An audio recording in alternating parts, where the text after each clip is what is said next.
जो हम previous classes में पढ़ रहे थे कि रेस्पिरेटरी सिस्टम, उसको हम बिल्कुल एंडिंग तक ले जा चुके हैं। हमने देख चुके हैं कि क्या क्या रेस्पिरेटरी सिस्टम में हमने पढ़ा है, ट्रैक पढ़ा है, डिफरेंट ऑर्गन्स पढ़े हैं, डिफरेंट ऑर्गन्स के वर्क पढ़े हैं, कैसे ये गैस मूव करती हैं और मूव करके कैसे एक्सचेंज हो जाती हैं। ठीक है, O2 अंदर आ जाती है, CO2 बाहर चली जाती है। O2 का रोल क्या है, जो हमने देखा था कि ग्लूकोज के ऑक्सीडेशन में, ये एक बिल्कुल अलग चैप्टर होगा जिसमें हम देखेंगे कि ग्लाइकोलाइसिस में मूव करेगा, फिर क्रेब्स साइकिल, फिर इलेक्ट्रॉन ट्रांसपोर्ट चेन। लेकिन अल्टीमेटली जो उसका एंडिंग रिजल्ट है वो था एनर्जी। ठीक है, ये जो बिल्कुल जो ग्लाइकोलाइसिस या जो हम पढ़ रहे थे, ये जो टर्म्स हैं वो हम एकदम बिल्कुल अलग चैप्टर बायोकेमिस्ट्री में पढ़ेंगे। लेकिन इसका जो रिजल्ट है, इस ऑक्सीजन का जो हमने लिया है, उसका रिजल्ट क्या है, हमारी एनर्जी।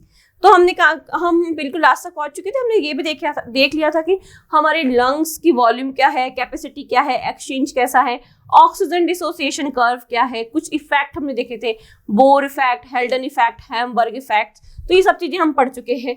ठीक, एक लास्ट हमारा डिसऑर्डर वाला टॉपिक बच जाता है, जिसमें डिसऑर्डर्स के बारे में बताऊंगी। बाकी डिसऑर्डर के बारे में जो अलग जानकारी होगी जो कि हमें क्वेश्चन सॉल्विंग में हेल्प करेगी, वो हम MCQs में देखेंगे। ठीक है, तो एक डिसऑर्डर वाला टॉपिक बचता है। उसके बाद हम एक क्विक सा रिवीजन करेंगे हम एक शीट पे, रॉ शीट पे, कि हमने कैसे स्टेप वाइज इसको चैप्टर को पढ़ा है, ताकि आपको अगर एकदम से रिवीजन भी करना है तो आप उस वीडियो को देखेंगे तो आपको एकदम क्लियर हो जाएगा। तो एक लास्ट टॉपिक है हमारा डिसऑर्डर वाला। उसके बाद हम देखते हैं कि क्या क्या कैसे हमने पढ़ा था और कैसे हमने इस चैप्टर को एंड किया है। तो डिसऑर्डर्स हैं जो कि किससे रिलेटेड है, हमारे रेस्पिरेटरी सिस्टम से। तो 3 तरीके के डिसऑर्डर्स हैं हमारे रेस्पिरेटरी सिस्टम के। फर्स्ट है हमारा इन्फेक्शियस, दूसरा है हमारा ऑब्स्ट्रक्टिव और तीसरा हमारा ऑक्यूपेशनल। ठीक है, तो जो इन्फेक्शियस डिसऑर्डर्स हैं, इसको हम क्या कह रहे हैं, संक्रामक, जो कि किसी इन्फेक्शन की वजह से होता है। कि जैसे वैसे तो हमने क्या बोला कि हमारे नोज में है या हमारे ट्रैकिया में है, सीलिया होते हैं, म्यूकस होते हैं, जो कि अगर कोई भी इन्फेक्शियस ऑर्गेनिज्म, जिन्हें हम माइक्रो ऑर्गेनिजम्स या बैक्टीरिया कह रहे हैं, वो एंटर कर जाए तो उनको रिमूव कर देगा पहले। लेकिन अगर फिर भी कोई माइक्रो ऑर्गेनिज्म हमारे अंदर चला जाता है, ठीक है, जो कि हमारे रेस्पिरेटरी सिस्टम को क्या कर रहा है, इन्फेक्टेड कर रहा है, तो वो किस डिजीज में आ जाएंगे, हमारे इन्फेक्शियस डिजीज में आ जाएंगे। जैसे आप निमोनिया के बारे में पढ़ते हैं। ठीक है, निमोनिया में क्या होता है, हमारे जो लंग्स में कफ भर जाता है, तो वो भी क्या है, एक इन्फेक्शियस डिजीज है। ठीक है, वो किस वजह से होता है, बैक्टीरिया की वजह से होता है। तो और फिर दूसरा हम अगर बात करें टीबी, ठीक है, टीबी भी क्या है, एक इन्फेक्शियस डिजीज है। क्या कर रही है, उसमें भी हमारा जो माइक्रो ऑर्गेनिजम्स है वो हमारे ट्रैक को इन्फेक्शन करते हैं। उस ट्रैक में इन्फेक्शन की वजह से क्या होता है, हमें ब्रीदिंग लेने में क्या होती है, हमें परेशानी होती है। तो ये था हमारे इन्फेक्शियस डिजीज, जिसमें हम निमोनिया के बारे में पढ़ेंगे, टीबी के बारे में पढ़ेंगे, डिप्थीरिया के बारे में पढ़ेंगे। ये सभी क्या कर रहे हैं, इन्फेक्शन कर रहे हैं ट्रैक के अंदर, इसलिए इनको किस में डाल दिया, हमारे इन्फेक्शियस डिजीज में डाल दिया। फिर हमारा क्या है, ऑब्स्ट्रक्टिव डिजीज। ऑब्स्ट्रक्टिव डिजीज में कौन सी डिजीजेस आएंगी, ऑब्स्ट्रक्टिव में वो डिजीजेस आएंगी जो कि प्रतिरोध, ऑब्स्ट्रक्टिव का मतलब है प्रतिरोध। ठीक है, प्रतिरोध क्या मतलब, किसी चीज में रुकावट डाल रही है। ठीक है, जैसे हमारा ट्रैकिया है, अगर इसके अंदर कोई क्या ब्लॉकेज हो जाए, है ना, प्रतिरोध मतलब कोई चीज रुक जाए, तो ब्लॉक, हम किसी चीज को रोक कैसे सकते हैं, ट्रैकिया एक पाइप लाइक स्ट्रक्चर, उस पाइप में कुछ ऐसा चीज चली गई जो कि उस चीज को, एयर को आने से रोक रही है, तो क्या है, प्रतिरोध ही तो है। या फिर कोई इन्फ्लामेशन हो जाए, कि सूजन आ जाए किसी भी हमारे रेस्पिरेटरी ऑर्गन के अंदर, ठीक है, ब्लॉक हो जाए, तो ऐसी डिजीजेस किस में आती है, हमारे ऑब्स्ट्रक्टिव डिजीजेस में आती हैं। तीसरा है हमारा ऑक्यूपेशनल डिजीजेस। ठीक है, ऑक्यूपेशनल क्या होती हैं कि कुछ लोग ऐसे होते हैं, उनका ऑक्यूपेशन ऐसा होता है कि वो कुछ ऐसे जगह काम कर रहे होते हैं कि वहां से कोई गैसेस निकल रही है, ठीक है, जो कि हमारे रेस्पिरेटरी सिस्टम को हार्म कर रही है। ठीक है, तो वो उनका क्या है, व्यवसाय है, वो उनका ऑक्यूपेशन है, उन्हें वो काम वहां पे करना ही पड़ेगा। और उस वजह से क्या होता है, वो जो पर्टिकुलर गैस है वो उनके रेस्पिरेटरी सिस्टम में जाती है और वो उनको क्या कर देती है, उनको डिजीज या डिसऑर्डर कर देती है। तो ये 3 डिजीजेस है, इन्फेक्शियस, ऑब्स्ट्रक्टिव और ऑक्यूपेशनल डिजीजेस, जिनमें डिफरेंट क्या आती है, कैटेगरीज आती हैं। तो इन्फेक्शियस में हम देख लें, जो कि इन्फेक्शन करेंगी हमारे रेस्पिरेटरी सिस्टम में। ठीक है, इन्फेक्शन अगर आपने देखा है कि मोस्टली आजकल बहुत ही कॉमन बीमारी अस्थमा, ठीक है, इनको क्या, एस्थमेटिक जो पेशेंट होते हैं उनको क्या है, इन्फेक्शन ही होता है किसी, या एलर्जी होती है किसी न किसी पर्टिकुलर चीजों से। ठीक है, ऑब्स्ट्रक्टिव में जो कि ट्रैकिया, उनमें क्या करेंगे, कोई रुकावट लाएंगे। और जो हमारा ऑक्यूपेशनल है, तो वो पर्टिकुलर पर्सन जो उनका ऑक्यूपेशन ही ऐसा है कि वहां पे कुछ ऐसी गैसेस निकलेंगी कि वो उनके रेस्पिरेटरी सिस्टम को खराब करेंगी। तो ये 3 डिजीजेस पढ़ेंगे। बाकी इन डिजीजेस के बारे में हम एमसीक्यू में देखेंगे कि कैसे क्वेश्चंस आते हैं और कैसे इनको सॉल्व किया जाए। अभी जो हमारा रेस्पिरेटरी सिस्टम है वो डिसऑर्डर तक खत्म हो चुका है। अब हम एक रिवीजन करते हैं कि कैसे हमने स्टार्ट किया था और कैसे हम एंड तक आए। तो रिवीजन से हम स्टार्ट करते हैं। तो हमने स्टार्ट कहाँ से किया था? तो हमने स्टार्ट किया था, देखो स्टार्ट कहाँ से किया था हमने? रेस्पिरेशन से। फर्स्ट हमने क्या देखी थी? रेस्पिरेशन देखा था। तो रेस्पिरेशन का अगर हम बोल रहे हैं, देखो रेस्पिरेशन की बात कर रहे हैं हम। फर्स्ट हमने रेस्पिरेशन पढ़ा था और रेस्पिरेशन का मैंने आपको क्या बताया था कि रेस्पिरेशन है वो क्या है प्रोसेस? O2 की हेल्प से किसका ब्रेकडाउन? रेस्पिरेशन को हमने कैसे देखा था? O2 की हेल्प से ग्लूकोज का ब्रेकडाउन। तो रेस्पिरेशन में हमने क्या देखा था? जो हमारा ग्लूकोज था, ठीक है, रिवीजन है, रिवाइजन में भी आपको बहुत सारे क्वेश्चन क्या हो जाएंगे? क्लियर हो जाएंगे। तो जो हमारा ग्लूकोज था उसको हम ऑक्सीजन की हेल्प से क्या कर रहे थे? Break, CO2 plus H2O plus energy, ठीक है, CO2 plus H2O plus energy में हम ब्रेक कर रहे थे। ये है हमारा रेस्पिरेशन की प्रोसेस। O2 जो आ रहा है वो है ब्रीद इन, ठीक है, ब्रीद जो हम कहते हैं सांस लेना, ठीक है, और जो CO2 जा रहा है वो है ब्रीद आउट। तो समझ में आया होगा आपको कि ब्रीद आउट, ठीक है। CO2 क्या है हमारा? Breathe out. तो ये breathe in breathe out process है, ब्रीद आउट, ठीक है। तो ये था हमारा रेस्पिरेशन की प्रोसेस जिसमें O2 को हम ब्रीद इन करके ग्लूकोज का ब्रेकडाउन करवा रहे थे। तो यही हमने क्या देखी थी? यही हमने हमारी डेफिनेशन देखी थी। अगर एक देखा जाए तो यही हमने क्या देखी थी? हमने डेफिनेशन क्या थी हमारी definition? Respiration defined as a metabolic process where in the living cell of an organism obtain energy by taking in oxygen and liberating carbon dioxide from the oxidation of complex organic substance. तो complex organic substance किसको बोला था हमने? Glucose को बोला था। उसके oxidation से, ऑक्सीडेशन क्यों बोल रहे थे हम? क्योंकि ऑक्सीजन यूज आ रही थी, ठीक है, और उस वजह से क्या कर रहे थे हम? ऑक्सीजन को लेकर CO2 को लिबरेट कर रहे थे और एनर्जी बना रहे थे। और हमने इसको क्या बोला था? Metabolic process. मेटाबॉलिक प्रोसेस मतलब जिसमें कुछ बनता है और कुछ टूटता है। बनी क्या? एनर्जी, टूटा क्या? ग्लूकोज। तो मेटाबॉलिक प्रोसेस क्या है? ऐसे ही शरीर में चलने वाली वो प्रोसेस है जिनमें कुछ ना कुछ नया बनता रहता है, कुछ ना कुछ जो पुराना है वो टूटता रहता है। तो समझ में आए रेस्पिरेशन की प्रोसेस। उसके बाद अगर हम देखें रेस्पिरेशन के बाद हमने देखा था कि जो रेस्पिरेशन है, ठीक है, ये जो रेस्पिरेशन है वो 2 तरीके का था, ठीक है। रेस्पिरेशन कितने तरीके का था? 2 तरीके का था। ये जो ग्लूकोज का ब्रेकडाउन, ठीक है, 2 तरीके का था। एक एरोबिक था और एनारोबिक था। एरोबिक, ठीक है, एरोबिक था और एनारोबिक था। एरोबिक में ऑक्सीजन की प्रेजेंस में काम हो रहा था, ऑक्सीजन की प्रेजेंस में, और एनारोबिक में ऑक्सीजन की एब्सेंस में काम हो रहा था, ठीक है। ऑक्सीजन की प्रेजेंस में हो रहा था तो हमने क्या बोला था? वो एक ग्लूकोज टूटेगा। एनर्जी कितनी बनी थी हमारी? 38 ATP, ठीक है, और यहाँ पे क्या बनी थी हमारी? 2 ATP। जो एनारोबिक रेस्पिरेशन है वो वहां पे कितनी एनर्जी बनी थी हमारी? 2 ATP बनी थी, ठीक है। अगर इसको वापस से इसी स्लाइड को रिवाइज किया जाए तो मैंने क्या बोला? सेशन जो है वो 2 तरीके से हो रहा है, एरोबिक भी हो रहा है और एनारोबिक भी हो रहा है। अगर एरोबिक हो रहा था तो यहाँ पे मैंने क्या बताया? ऑक्सीजन लगेगी, ऑक्सीजन यूज आएगी, और एनारोबिक होगा तो ऑक्सीजन नहीं चाहिए, ठीक है। एरोबिक के अंदर कितने ATP बता दी मैंने आपको? 38 ATP। अगर 36 ATP है तो भी सही है, और यहाँ पे बने थे 2 ATP, ठीक है। इसका एग्जाम्पल, एरोबिक का एग्जाम्पल क्या है? हायर वर्टिब्रेट, ठीक है, या फिर हम अगर सिंपल एक एग्जांपल डालें तो ह्यूमन। हम जो रेस्पिरेशन करते हैं वो कैसा है हमारा? एरोबिक, ठीक है। और एवायुवी में कौन है? ईस्ट है, बैक्टीरिया है, बैक्टीरिया, और कौन बताया था मैंने आपको? East, bacteria. और ह्यूमन में कौन बताया था मैंने? RBC, और ह्यूमन की मसल सेल्स, ठीक है।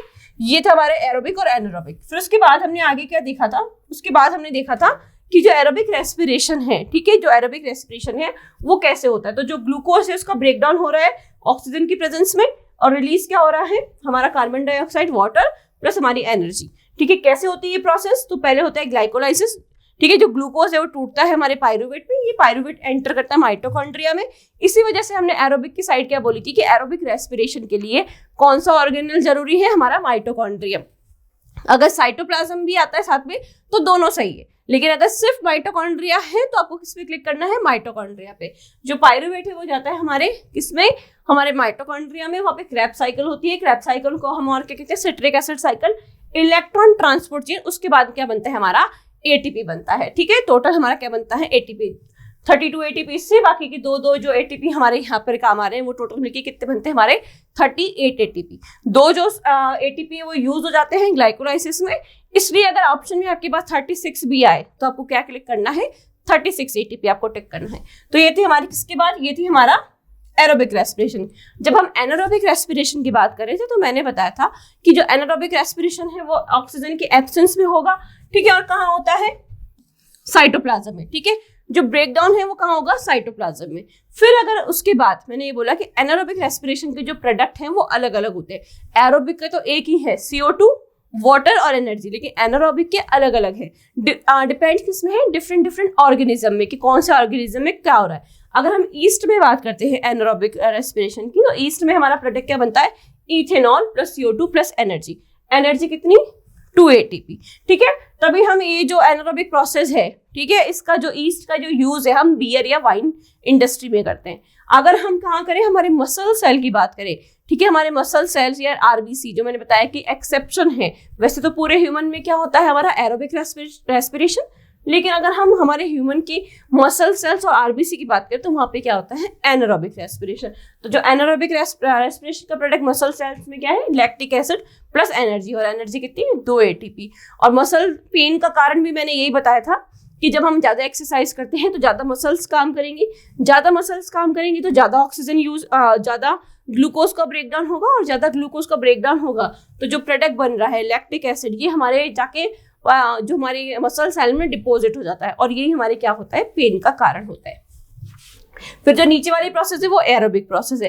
तो एरोबिक प्रोसेस का मैंने क्या बोला, एक ही प्रोडक्ट है। अगर आपसे एरोबिक रेस्पिरेशन की रिएक्शन पूछे तो सिर्फ एक ही है, लेकिन अगर एनारोबिक की पूछे तो आपको वहां चेक करना होगा कि वो ईस्ट में पूछ रहा है कि हमारे मसल सेल में पूछ रहा है। ईस्ट में पूछ रहा है तो इथेनॉल, और अगर हमारी मसल सेल में पूछ रहा है तो आपको क्या बताना है, लैक्टिक एसिड। तो ये थी हमारी किसकी बात थी, ये हमारे एनारोबिक रेस्पिरेशन की बात थी। फिर हमने देखा था कि डिफरेंट डिफरेंट ऑर्गेनिजम्स में क्या होते हैं, डिफरेंट डिफरेंट रेस्पिरेटरी ऑर्गन होते हैं, ठीक है। तो हमने क्या बोला, जर्नल बॉडी सरफेस से कौन करते हैं, जर्नल अपनी बॉडी की सतह से कौन करते हैं, जो लोअर वर्टिब्रेट होते हैं या स्पॉन्जेस या सिलेंट्रेट, ठीक है। ये सब क्या है, लोअर वर्टिब्रेट है, जो कि किससे कर रहे होते हैं, लोअर इनवर्टिब्रेट है, जो कि किससे करते हैं, अपनी बॉडी सरफेस से। क्योंकि गैसेस का एक्सचेंज तो क्या है, हर कोई करता है, हर कोई ऑर्गेनिज्म का काम है, चाहे इनवर्टिब्रेट हो चाहे वर्टिब्रेट हो, क्योंकि क्या करना है, गैसेस एक्सचेंज से क्या होता है, एनर्जी मिल रही है हमें, ठीक है। अगर आप एनारोबिक में भी देख रहे हैं तो भी एनर्जी मिल रही है, और आप एरोबिक में देख रहे हैं तो भी एनर्जी मिल रही है, मतलब। और हर एक ऑर्गेनिज्म को काम करने के लिए क्या चाहिए, एनर्जी चाहिए। तो चाहे छोटा हो चाहे बड़ा हो, चाहे वर्टिब्रेट हो चाहे इनवर्टिब्रेट हो, ठीक है, एनर्जी दोनों में ही चाहिए। तो अगर बॉडी सरफेस से कहें तो लोअर इनवर्टिब्रेट में, जैसे कि एग्जांपल क्या हो जाएंगे, स्पॉन्जेस और सिलेंट्रेटा। फिर हम कहते हैं कि स्किन से, तो स्किन से कौन करता है, हमारा अर्थवर्म और एम्फीबियंस, ठीक है। एम्फीबियंस बताया था मैंने आपको कि एम्फी जो होते हैं इसका मतलब होता है दो, है ना, एम्फी मतलब दोनों, कि वो ऑर्गेनिजम्स जो कि दोनों जगह मिलते हैं, अर्थ पे भी मिलेंगे और पानी में भी मिलेंगे। तो एम्फीबियंस कौन से हैं, फ्रॉग। अगर फ्रॉग है, हमारा मगरमच्छ है, क्रोकोडाइल है, तो वो कहाँ मिलते हैं, पानी में भी रहते हैं और जमीन पे भी आते हैं। तो अगर वो कहाँ पर है, ठीक है, अगर वो जमीन पे है तो वो किससे ब्रीथ करेंगे, अपनी स्किन से करते हैं। तो अगर आपने फ्रॉग के ऊपर छोटे छोटे अगर उभार से देखे होंगे तो वो जो स्किन पे जो सरफेस है वो किसके लिए हेल्प करती है, रेस्पिरेशन के लिए करती है। तो ये याद रखें ना, इंपॉर्टेंट है कि स्किन से कौन करता है। क्वेश्चन डायरेक्टली पूछा जाता है कि स्किन है वो किसका रेस्पिरेटरी ऑर्गन है, या बॉडी सरफेस है वो किसका रेस्पिरेटरी ऑर्गन है। तो ये एग्जांपल्स इंपॉर्टेंट है। फिर देखते हैं ट्रैकियल ट्यूब से, तो जो इंसेक्ट हैं, कीड़े मकोड़े हो गए या मकड़ी हो गई, इनके पास एक ट्रैकियल ट्यूब होती है जिनके थ्रू क्या करते हैं ये रेस्पिरेशन। ठीक है, तो कॉकरोच का एक क्वेश्चन हमने देखा था कि जो कॉकरोच है उसे अगर पानी में डालते हैं तो वो क्या होने जाता है, मर जाता है, क्योंकि उसके पास क्या नहीं है, वो ऐसे ऑर्गन नहीं है जो कि उसको पानी में सर्वाइव करवाए। उनके पास कौन सा ऑर्गन है, रेस्पिरेटरी ऑर्गन, ट्रैकियल ट्यूब है। वही अगर हम फिश की बात करें तो वो पानी में सर्वाइव करती है, क्योंकि उनके पास जो रेस्पिरेटरी ऑर्गन है वो कौन सा है, गिल्स हैं। फिर हमने बोला फेफड़े या लंग्स, तो लंग्स किस में मिलते हैं, फेफड़े या लंग्स, जो कि एक वेल डेवलप्ड रेस्पिरेटरी ऑर्गन है जिससे कि बहुत ही अच्छी तरीके से गैसेस को एक्सचेंज किया जाता है। तो उनका एग्जांपल कौन है, हम खुद, हम कौन, ह्यूमन बीइंग। तो ये हमने रेस्पिरेटरी ऑर्गन देखे थे। फिर उसके बाद में हमने देखा था कि रेस्पिरेटरी पाथ क्या है। तो रेस्पिरेटरी पाथ क्या बताया था कि कहाँ से स्टार्ट होगा, हमारी नोज से, और नोज में भी जो बाहर वाला पार्ट है जो हमें दिखता है, जिसे हमें नेक्स्ट क्या कह रहे थे, एक्सटर्नल नॉस्ट्रल कह रहे थे। फिर नेजल पास हो गया, फिर नेजल चैम्बर हो गया। नेजल चैम्बर में भी हमने बहुत अच्छे से क्या पढ़े थे, अलग अलग चैम्बर पढ़े थे कि विसरल चैम्बर है, रेस्पिरेटरी चैम्बर है, ऑल्फैक्टरी चैम्बर है। उनके हमने वर्क भी जाने थे कि ऑल्फैक्टरी स्मेल के लिए है, respiratory as a air conditioner है, विसरल क्या कर रहा है, फिल्ट्रेशन के लिए है। फिर हम फेरिंग्स वाले पार्ट पे गए थे। फेरिंग्स हमने बोला था कोई स्ट्रक्चर नहीं है, एक खाली स्पेस है जहाँ पे खाना और हवा मिलता है, हवा मिलती है। क्वेश्चन बहुत बार आया हुआ है, बहुत बार पूछा गया है कि कौन सा ऐसा जगह है जहाँ, वैसे तो खाना और भोजन कहीं नहीं मिलते, लेकिन एक ऐसी जगह जहाँ पे खाना और भोजन एक दूसरे को क्रॉस करते हुए अपनी अपनी ट्यूब में जाते हैं, तो वो कौन सा है, फेरिंग्स। फिर हमने ग्लॉटिस बोला, ग्लॉटिस देखा था, जो वो हमारा जो पाइप है, ठीक है, जो कि लैरिंग से शुरू होकर ट्रैकिया तक जा रहा है, उसी ग्लॉटिस। फिर लैरिंग्स देखा था, लैरिंग्स को हमने वॉइस बॉक्स बोला था, और वॉइस बॉक्स का काम क्या था, साउंड जनरेट करने का, ठीक है। और उसके ऊपर एक फ्लैप बताया था जिसपे एपिग्लॉटिस बोला था, ठीक है। उस एपिग्लॉटिस के पास ही छोटे छोटे तार लगे होते हैं, उन तारों पे जैसे ही हवा जाती है, टकराती है, तो उन तारों में क्या होता है, वाइब्रेशन होता है, जिस वजह से साउंड प्रोड्यूस होती है, ठीक है। अगर इन तारों का काम आपको समझ में नहीं आ रहा तो आप गिटार को फील कर लीजिए। आप गिटारों के तारों को जब छेड़ते हैं तो एक साउंड निकलती है, वैसे ही आपकी जो ट्रैकिया है या फिर आपका जो लैरिंग्स वाला पार्ट है, उसमें वो तार हैं जिन पे एयर गिरती है तो वो उन्हें वाइब्रेट करता है और हमारी आवाज निकलती है, ठीक है। तो लैरिंग्स को हमने क्या बोल दिया था, वॉइस बॉक्स। फिर आया था ट्रैकिया। ट्रैकिया का काम भी मैंने आपको बताया था कि सीलिया होते हैं, म्यूकस होती है, पाइप है। पाइप का काम क्या है, पाइप एक माध्यम का काम करता है किसी चीज को एक जगह से दूसरी जगह पहुंचाने का, ठीक है। जैसे घरों में नल में पाइप लगा देते हैं, पानी को दूसरी जगह पहुंचा देता है, वैसे ये पाइप क्या कर रहा है, जो एयर है उसको कहाँ पहुंचाना है, लंग्स तक पहुंचाने का। फिर ये ट्रैकिया जो है वो डिफरेंट डिवाइड होता है ब्रांचेस में, उनको प्राइमरी ब्रोंकी, फिर दोबारा डिवाइड होगा तो सेकेंडरी ब्रोंकी, फिर तीसरी बार जब वो डिवाइड होगा तो टर्शरी ब्रोंकी, फिर ब्रोंकियोल्स, फिर टर्मिनल ब्रोंकियोल्स लास्ट। और जब ये टर्मिनल ब्रोंकियोल से वो लास्ट में किसमें खुल जाते हैं, हमारे एल्वियोलाई में। एल्वियोलाई क्या थी, एक बलून लाइक स्ट्रक्चर थी, ठीक है, ग्रैप लाइक स्ट्रक्चर। ग्रैप्स जैसे ग्रैप्स होते हैं ना, गुच्छे में लटके हुए कि एक उससे एक शाखा से या एक ब्रांच से दूसरा, तो जिस तरीके से ब्रांच जैसे ग्रैप्स का गुच्छा होता है वैसे ही हमारे एल्वियोलाई का होता है। और इसी एल्वियोलर डक्ट को या एल्वियोलाई को हमने क्या बोला था, फंक्शनल यूनिट या स्ट्रक्चरल यूनिट या फिर लंग्स की यूनिट। जो भी जिस तरीके से भी क्वेश्चन पूछा जाए तो वहां पे आंसर क्या होगा, एल्वियोलाई होगा। क्यों, क्योंकि मेन काम जो है, जो ऑक्सीजन को हम ले रहे हैं, ऑक्सीजन को बॉडी में ले रहे हैं और CO2 को बॉडी से बाहर कर रहे हैं, तो जो एक्सचेंज है मेन वो कहाँ होना है, एल्वियोलाई में ही होना है। इस वजह से एल्वियोलाई को क्या बोला, लंग्स की यूनिट। लंग्स की यूनिट पूछे तो एल्वियोलाई है, रेस्पिरेटरी यूनिट पूछे तो भी एल्वियोलाई है, ठीक है। तो जो भी अगर आपसे पूछा जा रहा है या स्ट्रक्चरल यूनिट पूछे तो भी एल्वियोलाई है, या फिर फंक्शनल यूनिट पूछे कि रेस्पिरेटरी सिस्टम की फंक्शनल यूनिट क्या होगी, तो भी क्या है, एल्वियोलाई। क्योंकि ये सब तो क्या है, एयर को लाने का काम कर रहे हैं, लेकिन जो फंक्शन है, जो फंक्शन परफॉर्म होगा वो कहाँ होगा, एल्वियोलाई में होगा। फिर नेक्स्ट देखा था हमने, क्या देखा था, नेक्स्ट हमने पूरा ट्रैकिया का स्ट्रक्चर देखा था। लैरिंग्स फेरिंग्स को भी हमने बना एक रॉ डायग्राम बना के देखा था। फिर हमने ट्रैकिया का देखा था कि ट्रैकिया की ऊपर वाला लैरिंग्स वाला पार्ट है। लैरिंग्स मैंने बोला था कार्टिलेज उपास्थि का बना होता है। 3 उपास्थियां थी, थायराइड थी, क्रिकॉइड थी और एरिटिनॉइड थी, जो कि बैक साइड थी। थायराइड आपको दिख रही होती है, क्रिकॉइड भी आपको नीचे दिख रही होती है, लेकिन जो एरिटिनॉइड होती है वो बैक साइड होती है, इस वजह से नहीं दिखती, ठीक है। और इसमें जो लिगामेंट है, ये म्यूकोसा लिगामेंट्स है या फिर म्यूकोसा लेयर है, ठीक है। ये क्या काम कर रहे थे, म्यूकोसा, वही हमारे जो माइक्रो ऑर्गेनिज्म है, म्यूकोसा म्यूकस रिलीज कर रहा था। और म्यूकस क्या था, बहुत चिपचिपा पदार्थ, और चिपचिपे पदार्थ से कोई चीज आके टकराएगी तो वहीं चिपक के रह जाएगी, ठीक है, एयर के अलावा। तो हवा तो पास आउट हो रही थी, और कोई भी डस्ट पार्टिकल जो कि हमारी नोज से बच गया है, नोज जो नेजल हेयर है उससे बच गया है, वो कहाँ कैप्चर हो रहे थे, हमारी ट्रैकिया के अंदर। फिर ये जो ट्रैकिया आगे जाके डिवाइड हो रहा था, ठीक है, B1 B2 B3, हमने इनको क्या बोला है, ब्रांचेस, ठीक है, ब्रांचेस बोला है। तो फर्स्ट जो ये क्या है, राइट सुपीरियर लूप, ये है लंग्स के। लंग्स मैंने आपको बताया था कि 2 में डिवाइडेड है, राइट लंग 3 में होता है और लेफ्ट लंग 2 में डिवाइडेड होता है। तो ये B1 B2 B3 में डिवाइड हो जाता है, फिर B4 B5। तो ये प्राइमरी डिवीजन है, सेकेंडरी डिवीजन है, जो कि हम बोल रहे हैं कि पहले डिवाइड होगा। तो ये वाला तो क्या है, प्राइमरी डिवीजन, फिर उसके बाद ये सेकेंडरी डिवीजन, फिर ये आगे फर्दर अगर डिवाइड होते हैं तो टर्शरी डिवीजन कह देते हैं, रेस्पिरेटरी डिवीजन या टर्मिनल डिवीजन कह देते हैं। तो ऐसे डिवाइड होते होते लास्ट में किस में खुल जाते हैं, एक बलून लाइक स्ट्रक्चर, जिसे हमने क्या कहा था, एल्वियोलाई कहा था। फिर उसके बाद जो मेन ऑर्गन है, लंग्स की बात करी थी।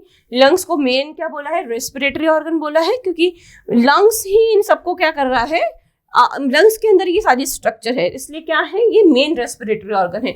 कैसे कलर का है, पिंक कलर का है। लंग्स की स्टडी को हमने क्या बोला है, पल्मोनोलॉजी, ठीक है।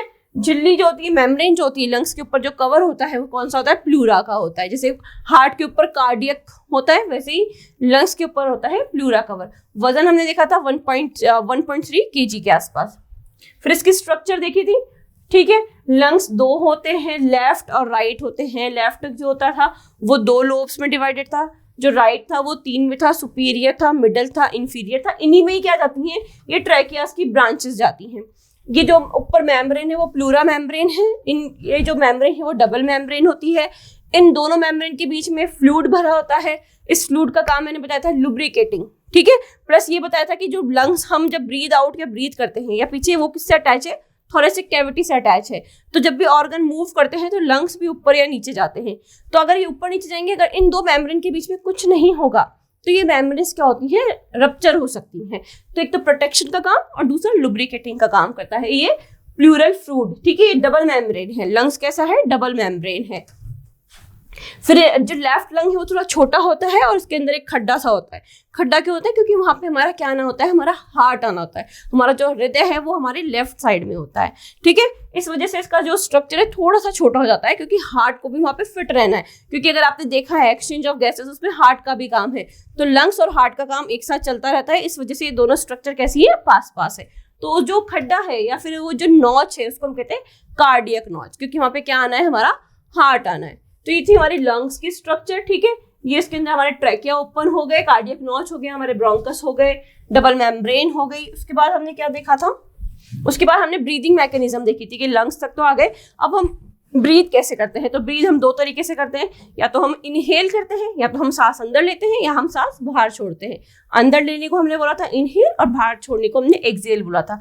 और इन दोनों ही प्रोसेस में कौन सी मसल्स काम में आ रही थी, इन दोनों ही प्रोसेस में 2 मसल्स काम में आ रही थी, ठीक है। कौन कौन सी थी, फ्रेनिक मसल्स, और दूसरी कौन सी थी, हमारी एक्सटर्नल इंटरकोस्टल मसल्स। जो फ्रेनिक मसल थी उनकी पोजीशन क्या थी, फ्रेनिक मसल्स जो कि हमारा लंग्स के नीचे, हमारा जो डोम शेप स्ट्रक्चर है, ये जो आपको दिख रहा है, ये C शेप स्ट्रक्चर, इसे हमने कहा था डायाफ्राम। और डायाफ्राम का काम क्या था, थोरेसिक कैविटी को अब्डोमिनल कैविटी से अलग करना। तो ये जो हमारा लंग्स है, और लंग्स मैंने बताया था कि किसके अंदर कैद है, जो लंग्स है वो किसमें कैद है, लंग्स हमारा एक पिंजरे में कैद है, क्योंकि बहुत ही कैसी स्ट्रक्चर है, बहुत ही सॉफ्ट स्ट्रक्चर है। अगर जरा सा भी झटका लगा तो क्या हो सकती है, खराब हो सकती है। तो ये किसमें है, रिब्स में, जिसे हम कहते हैं रिब्स केज कहते हैं, ठीक है, पसलियों के पिंजरे में। ऐसे ये पूरा का पूरा इसके अंदर क्या है, प्रोटेक्टेड है।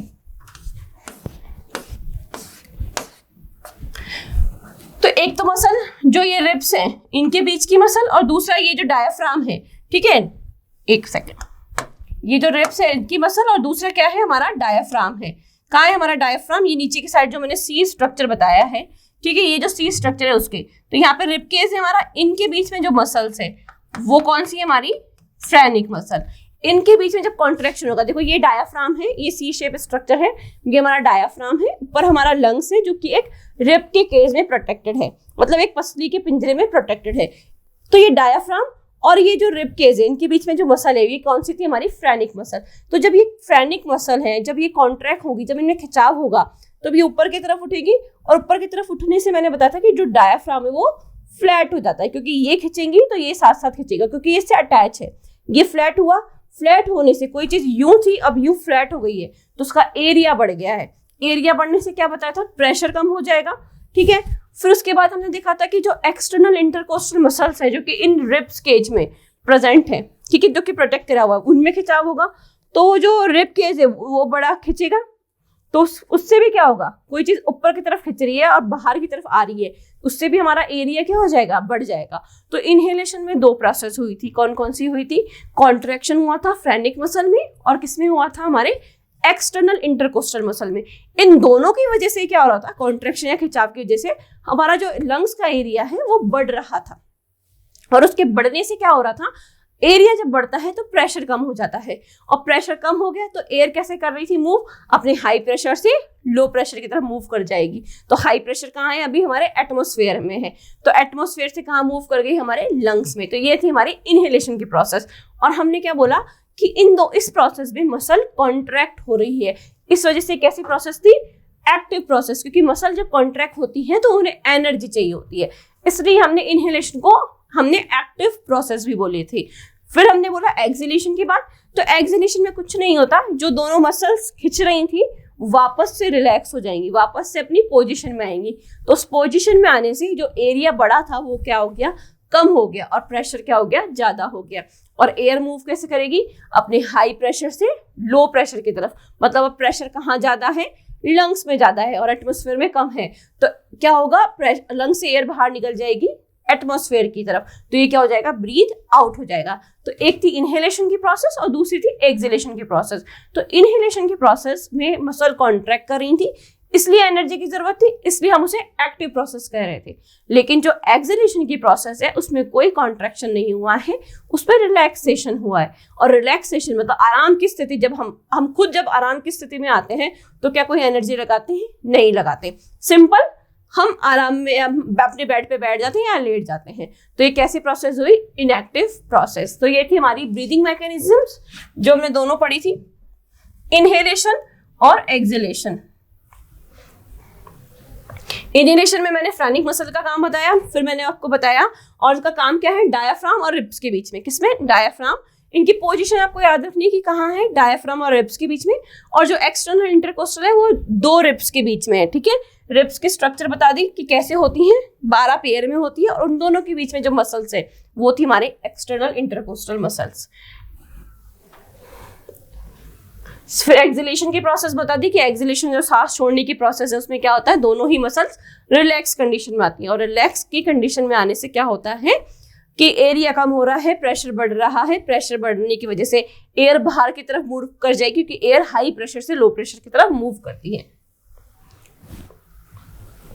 फिर ये थोड़ा सा डिफरेंस था कि इनहेलेशन कैसा है, it is the inspiration of air in breathing, इसमें हम क्या रहे हैं, इनहेल कर रहे हैं एयर को, it is the expiration of air in breathing, हम एक्सहेल कर रहे हैं एयर को, to inhale air rib cage move upward and outward, ठीक है। जब हम इनहेल कर रहे हैं तो जो रिब केज में जो इंटरनल एक्सटर्नल कोस्टल मसल थी वो कॉन्ट्रैक्ट हो रही, उस वजह से खिंचाव की वजह से जो हमारा रिब केज है वो ऊपर की तरफ उठता है और बाहर की तरफ थोड़ा सा ऊपर जाता है और बाहर की तरफ फैलता है, ठीक है। और उसमें क्या होता है, rib cage move downward and inward, जो रिब केज था जब क्योंकि रिलैक्स हो रही मसल्स तो वापस अपनी पोजीशन में आएगा, तो वापस डाउन हो जाएगा और अंदर की तरफ आ जाएगा।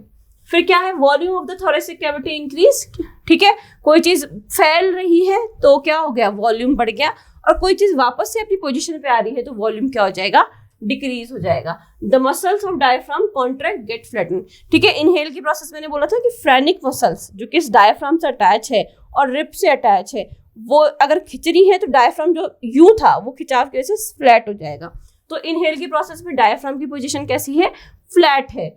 और अगर एक्सहेलेशन की बात करें तो वापस से रिलैक्स हो रही है, जो यू खिंचा हुआ था वापस से अपनी डॉम शेप में आ जाएगा, तो क्या होगा, डिफ्लैटन हो जाएगा। The muscles of the diaphragm relax and form dome shape, वापस से किस में आ जाएगा, डॉम शेप में आ जाएगा, ठीक है। लंग्स गेट इन्फ्लेटेड, ठीक है, क्या हो जाएंगे, थोड़े से फैल जाएंगे, और लंग्स गेट डिफ्लेटेड, वापस से क्या हो जाएंगे, अपनी रियल पोजीशन में आ जाएंगे, फ्लैट नहीं रह पाएंगे, जो लंग्स था उनमें भी खिंचाव हुआ तो फैल गए और इसमें वापस से क्या होंगे, अपनी ओरिजिनल पोजीशन में आएंगे।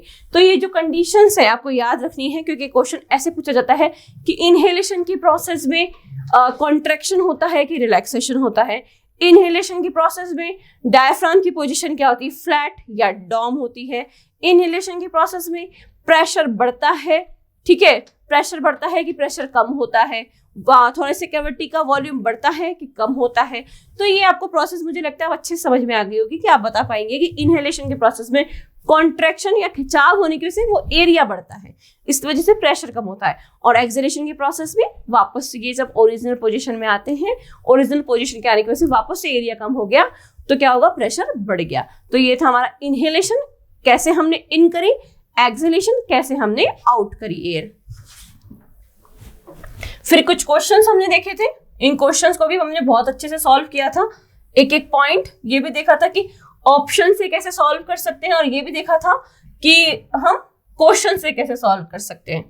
फिर हमने देखा था ट्रांसपोर्ट ऑफ गैसेस। तो ट्रांसपोर्ट ऑफ गैसेस हमें पता है, हम दो ही गैसेस के बारे में पढ़ रहे हैं, हम या तो ऑक्सीजन के बारे में पढ़ रहे हैं या हम कार्बन डाइऑक्साइड के बारे में पढ़ रहे हैं, रेस्पिरेशन की बात कर रहे हैं। तो ट्रांसपोर्ट ऑफ ऑक्सीजन हीमोग्लोबिन की हेल्प से देखा था 97 to 99%, और ये परसेंट आपको याद रखना पड़ेगा, ठीक है, क्योंकि कभी कभी परसेंट से भी क्वेश्चन आ जाता है। और dissolve in plasma 1 to 3% plasma में डिसॉल्व हो गए। फिर हमने CO2 को देखा था, तो ऐसा बाइकार्बोनेट आयन देखा था कि CO2 प्लस H2 मिलके जो RBC के अंदर एक एंजाइम है, कौन सा, कार्बोनिक एनहाइड्रेज, जो किसी किस में बदल देता है, H2CO3 में, ठीक है, बाइकार्बोनेट में। फिर उसके बाद क्या होगा, वही शिफ्टिंग होगी, H2CO3 क्या होगा, वापस से ब्रेक होगा H प्लस और HCO3 माइनस में। HCO3 माइनस कहाँ आ जाएगा, सेल के बाहर आ जाएगा। तो सेल के बाहर आने से क्या हो रहा है, बाहर नेगेटिविटी बढ़ रही है। उस नेगेटिविटी को कम करने के लिए, क्योंकि सेल का अपना एक आयनिक पोटेंशियल है, ठीक है, आयनिक चार्ज है, वो मेंटेन रहता है। अगर वो उससे मेंटेनेंस नहीं रही तो सेल क्या हो जाएगी, सेल डेथ हो जाएगी। तो उस आयनिक बैलेंस को बनाने के लिए हमने क्लोराइड, जो सेल के बाहर थे आयन, उनको वापस अंदर भेज दिया। तो मतलब क्या हुआ, जितने नेगेटिव आयन आए उतने ही नेगेटिव आयन अंदर चले गए, तो बैलेंस नेगेटिव आयन का बन गया, जिस वजह से हमारी सेल है वो क्या नहीं हुई, खराब, उसकी डेथ नहीं हुई। तो क्लोराइड आयन गए हैं अंदर, तो इसलिए हमने क्या कहा, क्लोराइड शिफ्ट कहा, ठीक है। और इसको हैम्बर्ग ने देखा था, इसलिए हमने इसको क्या कहा, हैम्बर्ग इफेक्ट कहा। थोड़ा फास्ट है क्योंकि रिवीजन है, ठीक है। उसके बाद देखा कि हीमोग्लोबिन की हेल्प से भी जाता है CO2, कितना जाता है, 23%। परसेंट याद रखने हैं, ठीक है। सबसे ज्यादा किसके के थ्रू होता है, सबसे कम किसके थ्रू होता है, हीमोग्लोबिन के थ्रू कितना होता है, तो ये परसेंट आपको याद रखने हैं। तो जो हीमोग्लोबिन के साथ हुआ था, तो मैंने बताया था कार्ब अमीनो हीमोग्लोबिन एक कॉम्प्लेक्स बनाता है, जो कि क्या है, टेम्परेरी कॉम्प्लेक्स है, परमानेंट कॉम्प्लेक्स नहीं है। फिर कार्बोनिक एसिड, ठीक है, डिसॉल्व इन प्लाज्मा, कि प्लाज्मा में डिसॉल्व होकर CO2 और वाटर के साथ क्या करके रिएक्शन करके H2CO3 के फॉर्म में भी क्या होता है, ट्रांसपोर्ट होता है। और सबसे कम किसमें होता है, डिसॉल्व इन प्लाज्मा के फॉर्म में, ठीक है, प्लाज्मा में डिसॉल्व फॉर्म में जो सबसे कम CO2 का ट्रांसपोर्ट होता है। और सेम ऑक्सीजन का ट्रांसपोर्ट भी डिसॉल्व फॉर्म में सबसे कम होता है, 1 to 3% होता है। फिर हमने देखा था एक्सचेंज ऑफ गैसेस, कैसे गैसेस एक्सचेंज हो रहे थे। तो सिंपल हमने एक फिनोमिना लिया कि जो गैसेस एक्सचेंज है, सिंपल एक फिनोमिना क्या है गैसेस एक्सचेंज का, डिफ्यूजन, ठीक है। डिफ्यूजन मैंने बताया कि अगर कोई भी गैस अपने हाई प्रेशर से लो प्रेशर की मूव कर रही है, वो होता है डिफ्यूजन की प्रोसेस। तो जब सबसे पहले एक्सचेंज करना था, एल्विलाई में होना था, एल्विलाई से सर्कुलेटरी सिस्टम, और सर्कुलेटरी सिस्टम से हमारे टिश्यूज के पास। तो एल्विलाई में क्या थी, फ्रेश एयर थी, ऑक्सीजन का अमाउंट ज्यादा था, तो ऑक्सीजन का प्रेशर यहाँ ज्यादा है, तो ये ट्रांसपोर्ट होकर कहाँ आ गई, हमारे हार्ट के पास आ गई। जैसे हार्ट के पास आई, हार्ट में क्या हो गया, ऑक्सीजन का अमाउंट ज्यादा हो गया, इस ऑक्सीजनेटेड ब्लड को पल्मोनरी वेन कैरी कर रही थी। जैसे ही टिश्यूज के पास आई, तो टिश्यू काम कर रहे हैं, तो CO2 ज्यादा रिलीज कर रहे थे और O2 कम थी। तो हाई प्रेशर सर्कुलेटरी सिस्टम में, सर्कुलेटरी सिस्टम से O2 कहाँ ट्रांसपोर्ट हो गई, हमारे टिश्यूज में हो गई, क्योंकि सर्कुलेटरी सिस्टम में अभी ऑक्सीजन का क्या है, अमाउंट ज्यादा है, क्योंकि एल्विलाई से भी आया है। और CO2 का अमाउंट कहाँ है, टिश्यू के पास ज्यादा है, क्योंकि टिश्यू वर्क परफॉर्म कर रही है। तो CO2 अपने हाई प्रेशर से लो प्रेशर में मूव कर गया, वहां से CO2 को डीऑक्सीजनेटेड ब्लड के फॉर्म में जो हमारी पल्मोनरी आर्टरी है वो कैरी करती है, और कहाँ ले जाती है, हमारे हार्ट के पास, जहाँ पे इसका क्या होगा, हमारे हार्ट के पास जाएगी और हमारे एल्विलाई के पास ले जाएगी, जहाँ से एल्विलाई से ये क्या हो जाएगी, ब्रीथ आउट हो जाएगी। तो ये डिफरेंट डिफरेंट प्रेशर थे डिफरेंट डिफरेंट जगह पे। एल्वुलाई में PO2 का क्या प्रेशर था, एल्वुलाई में CO2 का क्या प्रेशर था, ठीक है। टिश्यूज में क्या प्रेशर होता है, तो सब याद रखने की चीज है कि टिश्यूज में क्या होगा। ये जो प्रेशर आपको यहाँ दिखा रहे हैं, ठीक है, 95, ये कहाँ पर है, हमारे ऑक्सीजनेटेड, ठीक है, ये हमारी जो पल्मोनरी आर्टरी है, पल्मोनरी वेन है, वहां पर है, ठीक है। ये जो प्रेशर है किसका है, इसका पल्मोनरी वेन का, क्योंकि ऑक्सीजन का अमाउंट कहाँ ज्यादा है, पल्मोनरी वेन में ज्यादा है। और ये टिश्यूज का है, ठीक है, टिश्यूज में ये जो प्रेशर है वो ये टिश्यूज का प्रेशर है। तो इन प्रेशर की वजह से, डिफरेंट डिफरेंट प्रेशर की वजह से ही ये जो गैसेज है वो एक्सचेंज हो जाती हैं। जहां प्रेशर ज्यादा होता है वो गैस अपने कम प्रेशर की तरफ क्या कर जाती है, मूव कर जाती है। तो यहाँ पे कुछ टर्म्स याद रखनी है, पल्मोनरी आर्टरी और पल्मोनरी वेन, ठीक है। यहाँ पे CO2 का अमाउंट आ गया। अब CO2 को कहाँ पहुंचा दिया जाएगा, CO2 को पहुंचा दिया जाएगा एल्वुलाई के पास, और एल्वुलाई उसे क्या कर देगी, रिलीज आउट कर देगी। फिर नेक्स्ट था कुछ वॉल्यूम, कुछ कैपेसिटी। टाइडल को याद रखना है आपको, और टाइडल के साथ साथ आपको टोटल लंग कैपेसिटी याद रखनी, क्योंकि टाइडल वो वॉल्यूम है जो हम लेते हैं और टोटल लंग कैपेसिटी वो वॉल्यूम है जो हम ले सकते हैं। तो दोनों की क्या है, आपको वॉल्यूम याद रखनी है, दोनों का जो न्यूमेरिक नंबर है वो आपको याद रखना है। फिर उसके बाद में हमारा कर्व आ गया था, ऑक्सीजन डिसोसिएशन कर्व, जो भी हम देख चुके हैं बहुत अच्छी तरीके से, कि क्या बताता है कि कितना ऑक्सीजन हीमोग्लोबिन से बाइंड करेगा, ठीक है। और हमें फायदा किसमें है, हमें फायदा है कितना बाइंड कर सकता है। जितना ज्यादा बाइंड करेगा उतना ज्यादा ऑक्सीजन हमारे शरीर में जाएगा। ऑक्सीजन जाने से क्या है, ऑक्सीजन जाने से हर एक ऑर्गन के पास क्या होगा, ऑक्सीजन पहुंचेगा, और हर एक ऑर्गन को एनर्जी मिलेगी काम करने के लिए। और जब किसी ऑर्गन को एनर्जी मिल रही है काम करने के लिए, तो क्या होगा, वो अच्छे से वर्क परफॉर्म करेगा। अगर आप किसी दिन खुद के बारे में ही सोचें कि अगर आप किसी दिन थके हुए होते हैं और आप कभी अपने काम पे जाते हैं, तो क्या आप उसी एफिशिएंसी से काम कर पाते हैं? बिल्कुल नहीं कर पाते, क्योंकि आपके पास एनर्जी नहीं होती। और किसी दिन आप एक्टिव होते हैं, बहुत एनर्जेटिक होते हैं, तो आप अपने वर्क पे जाते हैं तो बहुत अच्छा परफॉर्म करते हैं। तो वही जो है, जो ये फिनोमिना है काम करने का या एनर्जी का, वही हमारे बाहर है, वही हमारे अंदर है, ठीक है। अगर हमारे सेल, हमारे ऑर्गन को अच्छा काम करना है तो अच्छे से क्या चाहिए, एनर्जी चाहिए। वो एनर्जी कब मिलेगी, जब हम अच्छे से ऑक्सीजन लेंगे, ठीक है। तो ये फिनोमिना क्या है, तो अगर ये ग्राफ है तो ये पूछा भी जाता है कि अगर ऑक्सीजन डिसोसिएशन कर्व अगर राइट शिफ्ट हो रहा है तो क्या हो रहा है, ऑक्सीजन की हीमोग्लोबिन से बाइंडिंग कैपेसिटी घट रही है, क्योंकि नीचे गिरेगा, घटेगी।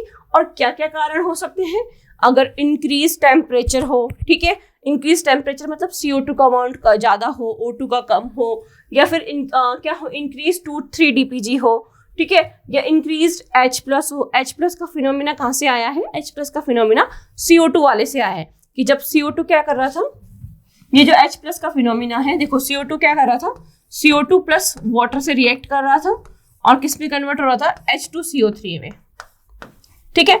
अब ये H2CO3 किस में का आ रहे थे, H+ HCO3 माइनस पर क्या हो रहे थे, डिवाइड हो रहे थे, ठीक है। तो जितने ज्यादा CO2 है, ठीक है, जितनी ज्यादा CO2 है तो उतने ज्यादा क्या होंगे, H+ आयन बनेंगे, ठीक है। तो जितने ज्यादा H+ आयन है इसका मतलब क्या है, CO2 ज्यादा आ रही है, और CO2 ज्यादा है इसका मतलब हीमोग्लोबिन किससे बाइंड करेगा, CO2 से बाइंड करेगा। क्योंकि ये तो नॉर्मल ही फिनोमिना है कि अगर हीमोग्लोबिन को ऑक्सीजन ज्यादा मिलती है तो वो ऑक्सीजन से बाइंड कर लेता है, अगर उसको CO2 ज्यादा मिलती है तो वो CO2 से ज्यादा बाइंड कर लेता है। तो जितने ज्यादा H+ है इसका मतलब उतनी ज्यादा क्या है, CO2 आ रही है, तो हीमोग्लोबिन उतनी ज्यादा किससे बाइंड करेगा, CO2 से। और ये ग्राफ कहाँ शिफ्ट होगा, राइट शिफ्ट। तो हमें कोशिश करनी चाहिए कि जो ग्राफ है वो हमेशा कहाँ जाए, लेफ्ट में जाए। लेफ्ट में जाने से क्या होगा, हमारे ऑर्गन से उनको ऑक्सीजन अच्छी मिलेगी, और हमारे जो ऑक्सीजन है उससे हमें हमारे जो ऑर्गन से उनको एनर्जी अच्छी मिलेगी। फिर नेक्स्ट हमने क्या देखा था, नेक्स्ट हमने देखा था बोर इफेक्ट। बोर इफेक्ट मैंने बताया कि बोर ने क्या देखा था, बोर ने ही बोला कि PCO2 बढ़ने पर हीमोग्लोबिन की O2 से बनने की क्षमता कम हो जाती है। तो ये जो फैक्ट चल रहा है ना कि मैं बोल रही हूँ कि CO2 ज्यादा होगी तो हीमोग्लोबिन ऑक्सीजन से कम बाइंड करेगा, वो CO2 से बाइंड करेगा। तो ये जो इफेक्ट है, ये जो देखा वो किसने देखा था, बोर ने देखा था। इस वजह से इस इफेक्ट को क्या कह दिया, बोर इफेक्ट कह दिया। दूसरा इफेक्ट क्या था, दूसरा था हमारा हेल्डन इफेक्ट। हेल्डन इफेक्ट ने बताया था कि रिलीज ऑफ CO2, कि CO2 कैसे रिलीज होती है। तो जो हमने CO2 का फिनोमेना देखा था कि कैसे CO2 प्लस वाटर के साथ रिएक्ट करके H2CO3 बना रही थी, फिर वो क्या ब्रेक हो रहा था, फिर जब ये फर्दर रिवर्स में जाएगा तो हमारी CO2 रिलीज होगी। तो ये जो इफेक्ट है CO2 के रिलीज होने का, वो किसने देखा था? हमारे हेल्डन ने देखा था, इसलिए इसको कहा हेल्डन इफेक्ट। तो Hamburg effect, chloride shift, Bohr effect, PCO2 बढ़ने पे ऑक्सीजन की किससे बाइंड करने की क्षमता कम होना, हीमोग्लोबिन से, और हेल्डन इफेक्ट CO2 का रिलीज हो रहा। तो ये 3 इफेक्ट थे हमारे रेस्पिरेशन से। लास्ट में हमने कंट्रोल देख लिया था। कंट्रोल में हमने देखा था नर्वस सेंटर कंट्रोल करेगा, नॉर्मल ब्रीदिंग को कौन करेगा? जो हमारा इंस्पायरेटरी सेंटर है वो, और उसमें भी हमारे ब्रेन का कौन सा पार्ट? मेडुला ऑब्लंगेटा का पार्ट, ठीक है। नॉर्मल ब्रीदिंग जब हम नॉर्मल ले रहे हैं कि टाइडल वॉल्यूम इतनी ही आनी चाहिए, ठीक है, 500 ml से कम नहीं और इससे ज्यादा नहीं। फिर उसके बाद हमने देखा था एक और सेंटर था हमारा एक्सपायरेटरी सेंटर, जो कि क्या काम कर रहा था? वो इनएक्टिव रहता है, लेकिन एक्टिव कब होगा? जब हम फोर्सफुली क्या करेंगे? ब्रीथ करेंगे, ठीक है। जब भी ऐसी कोई कंडीशन जिसमें हमें फोर्सफुली ब्रीथ करना पड़ रहा है, तब वहां पे हमारी ब्रीदिंग को कौन कंट्रोल करेगा? हमारा एक्सपायरेटरी सेंटर। तीसरा हमने देखा था न्यूमोटैक्सिक सेंटर, पेंटिंग। मैंने पेंटिंग क्या बोला? जब क्या होगा, एयर हम ब्रीथ बहुत तेज कर रहे हैं, हम एक्सरसाइज कर रहे हैं, बहुत तेज हमारी ब्रीदिंग चल रही है, लेकिन उस ब्रीदिंग में हमारा जो एयर है वो डेप्थ तक नहीं पहुंच पाती। डेप्थ तक नहीं पहुंच पाने का मतलब है O2 नहीं जा पा रही है, ठीक है, और CO2 टिश्यू कंटिन्यू बनाए जा रहे हैं। टिश्यू CO2 तो हमारे अंदर भी बन रही है, ऐसा नहीं कि हम इनहेल, ठीक है, इनहेल में एयर अंदर नहीं जा रही, मतलब ऑक्सीजन अंदर नहीं जा पा रही, लेकिन जो टिश्यू है अंदर की वो तो काम कर रहे हैं, और वो लगातार क्या कर रहे हैं? CO2 बनाए जा रहे हैं। और इस CO2 से क्या हो सकता है ना, टॉक्सिसिटी बढ़ सकती है, ठीक है, रेस्पिरेटरी सिस्टम में क्या हो सकता है? डिसऑर्डर हो सकता है।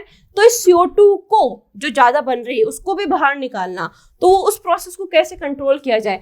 तो वो प्रोसेस होती है हमारी पेंटिंग प्रोसेस, ठीक है। CO2 तो ज्यादा बन रही है क्योंकि टिश्यू अंदर काम कर रहे हैं, लेकिन ऑक्सीजन नहीं मिल पा रही है क्योंकि हम ब्रीथ बहुत जल्दी जल्दी फास्ट कर रहे हैं, तो वो होती है पेंटिंग। तो इस पेंटिंग के प्रोसेस को कौन करता है? हमारा न्यूमोटैक्सिक सेंटर करता है कंट्रोल। तो ये हमारा कंट्रोल हो गया। फिर डिसऑर्डर हमने देख लिए, इन्फेक्शियस हो गए, ठीक है, और हमारा ऑक्यूपेशनल हो गया, और हमारा कौन सा हो गया? ऑब्स्ट्रक्टिव डिसऑर्डर हो गए, जो कि डिफरेंट कारणों से होते हैं। तो ये था हमारा पूरा का पूरा रेस्पिरेटरी सिस्टम। मुझे उम्मीद है कि आपको बहुत अच्छे से समझ में आया होगा, क्योंकि हमने बहुत बार रिवाइज भी किया है, बहुत अच्छे से एक कॉन्सेप्ट भी पढ़ा है कि ये क्या है, एरोबिक क्या है, एनारोबिक क्या है, कैसे हम इनहेल करते हैं, कैसे हम एक्सहेल करते हैं, ट्रांसपोर्ट कैसे हो रहा है, एक्सचेंज कैसे हो रहा है। तो ये पूरे कॉन्सेप्ट मुझे लगता है कि साइंस को, बायोलॉजी को हम रट नहीं रहे हैं, ऐसा कॉन्सेप्ट पढ़ रहे हैं कि क्या क्या होना है, क्या क्या होगा, ठीक है। तो ये पूरा एंडिंग था। कल हम MCQ देखेंगे, जिससे आपके और भी जो आपका चैप्टर है पूरा बहुत अच्छे से क्लियर हो जाएगा। तो मिलते हैं नेक्स्ट चैप्टर के साथ, नया सिस्टम स्टार्ट करेंगे। आज के लिए थैंक यू।